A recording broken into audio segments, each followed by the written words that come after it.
بسم اللہ الرحمن الرحیم۔ السلام علیکم زینب ٹی وی کے ناظرین، آج کے درس حدیث میں خوش آمدید۔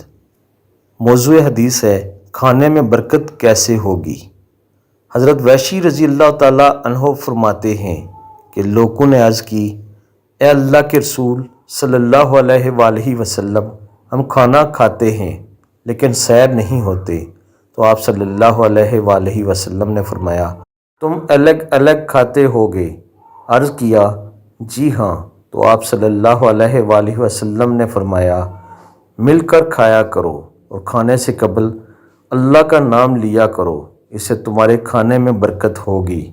مفہوم حدیث یہ ہے کہ کچھ لوگوں نے نبی پاک صلی اللہ علیہ وآلہ وسلم کے پاس آ کر عرض کیا کہ اے اللہ کے رسول، ہم کھانا تو کھاتے ہیں لیکن ہماری بھوک نہیں مٹتی، ہم کھانا کھانے کے باوجود بھوک محسوس کرتے ہیں۔